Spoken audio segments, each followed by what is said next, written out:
सब लोग बहुत अच्छे होंगे, खुश होंगे, स्वस्थ होंगे। बड़ों को मेरा नमस्कार, छोटों को मेरा बहुत सारा प्यार। गाइस, आज मेरा टॉपिक है टोपी पार्टी। टोपी पार्टी कहाँ की है? वैसे तो बहुत सारे टोपी पार्टी है, लेकिन मैं बिहार की बात कर रही हूँ। बिहार की टोपी पार्टी। अभी बोलेंगे कि आखिर टोपी पार्टी क्यों बोल रही हैं? तो टोपी पार्टी में इसलिए बोल रही हूँ कि हमारे जो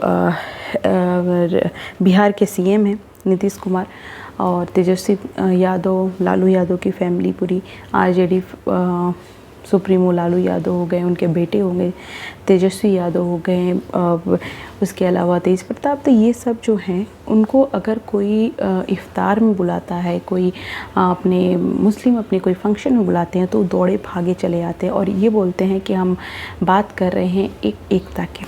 लेकिन वैसे ही बागेश्वर धाम बाबा, जिनकी सभा थी और बिहार में थी, और बिहार में आने के पहले जिस तरीके से उनको धमकी दी गई थी, ये बोल के कि यहाँ पे हम जो विकास के लिए आएगा उसका हम स्वागत करते हैं, जो ऐसे हिंदू मुस्लिम करने आएगा उसका स्वागत हम नहीं करते। मैं ये बोलती हूँ कि उस टोपी पार्टी से, उस चोर पार्टी से, कि अगर आपको सच में हिंदू मुस्लिम नहीं करना था, तो आप जिस तरीके से इफ्तार पार्टी हो गया, ये सब में भागे दौड़े जाते हैं, वैसे ही आप यहाँ पर भी जाते हैं, राइट।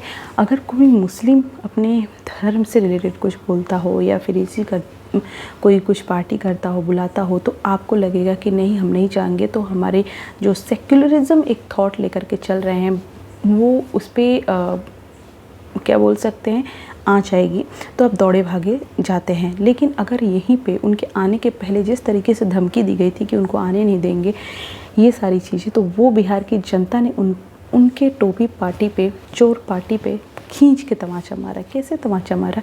बागेश्वर धाम बाबा, मैंने पहले ही वीडियो बनाया कि बस देखते हैं कि क्योंकि बिहार उनके बाप का नहीं है, तेजस्वी यादव का बाप का नहीं है, या फिर नीतीश कुमार का नहीं है, या फिर तेज प्रताप यादव का नहीं है, वो बिहार सबका है। तो आप किसी को आने और जाने से रोक नहीं सकते हैं, ठीक है। तो बागेश्वर धाम बाबा आए, अपनी सभा की, उसमें कई बड़े चढ़े बिहार के लोगों ने पार्टिसिपेट किया और ये बताया कि आप जिस तरीके से दो फेस, दो गिलेपन की हरकत कर रहे हैं, वो बिहार की जनता नहीं सुनेगी।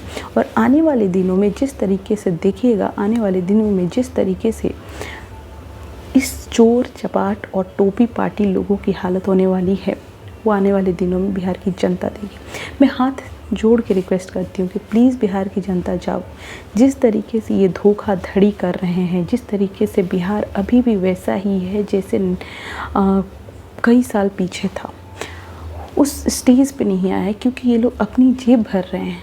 तो प्लीज़, अगर हम बिहार को आगे ले जाना चाहते हैं, तो हम कहीं पर भी जॉब कर रहे हो, हम कहीं पर भी रहे हो, लेकिन उस इम्पॉर्टेंट वोट का यूज़ करें और ऐसी पार्टी को लेकर आए जो बिहार के बारे में सोचे, बिहार को एक प्रगतिशील राज्य में लेकर के आए, बिहार को एक डेवलप राज्य बनाए, बिहार में ऐसी ऐसी कंपनियाँ लाएँ, एजुकेशन से रिलेटेड हो, स्पोर्ट्स से रिलेटेड हो, ऐसी चीज़ों पे फोकस करें। आप उसको लाएँ जो पढ़ी लिखी पार्टी है, जो आगे का सोचती है, ना कि ये चोर पार्टी की तरह सोचती है, ठीक है। तो मेन मेरा मुद्दा है टोपी पार्टी। इनका काम है टोपी पहन के चले जाना मुस्लिमों को यहाँ, लेकिन अगर हमारे धर्म से रिलेटेड कुछ भी चीज़ आती है तो इनका बहिष्कार करना। उन्होंने बोला कि हम वहीं जाते हैं जहाँ विकास की बात होती है। तो मैं बोलती हूँ कि इफ्तार पार्टी हो गई, रोज़ा वगैरह हो गया, या मुस्लिमों को क्या वहाँ विकास की बात होती है? अब विकास करने के लिए वहाँ जाते हैं? नहीं ना। तो और अगर हमारे धर्म से रिलेटेड कोई आता है सभा करने, तो वहाँ पे आपको हो जाएगा कि ये धर्म की बात कर रहे हैं, विकास की नहीं कर रहे हैं। आप पहले बात तो विकास अपने मुंह से अच्छा ही नहीं लगता, लेकिन ये बकवास करना कि हम मुस्लिमों के यहाँ जाते हैं विकास की बात करने और यहाँ पे आएंगे तो विकास की बात नहीं होगी, तो ये बेवकूफ़। बोलते हैं ना कि पढ़े लिखे होना बहुत ज़रूरी है, और ख़ास कर लालू यादव की पूरी फैमिली, स्पेशली तेजस्वी तेज प्रताप, बिना पढ़े लिखे इंसान, और उसमें हाथ मिला लिए नीतीश कुमार, से लोग से बच जाए बिहार तो भला है। तो इसके अलावा टोपी पार्टी, ये बिहार की टोपी पार्टी थे, इसके अलावा भी हैं। आप केरला में बंगाल में देख लीजिए, वहाँ पे जिस तरीके से ममता बनर्जी ने केरला स्टोरी पे बैन लगाए। तो ऐसे कई हैं जिनका ये मकसद है कि किस तरीके से मुस्लिमों को आगे बढ़ाया जाए, किस तरीके से हमारे वोट के लिए कुछ भी हरकतें किया जाए, तो ये सक्सेस नहीं है, क्योंकि जनता जाग चुकी है, जनता समझ चुकी है कि किस तरीके के लोग हैं और किस लेवल तक ये लोग गिर सकते हैं। तो प्लीज़ बिहार के लोग, हाथ जोड़ से विनती है कि अपना ज़्यादा से ज़्यादा वोट दे करके ऐसे पार्टियों से बिहार को बचाएं और बस अपना ध्यान रखें, खुश रहें, स्वस्थ रहें और प्लीज़ ज़्यादा से ज़्यादा शेयर करें, सब्सक्राइब करें और अपना प्यार दें। Thank you so much.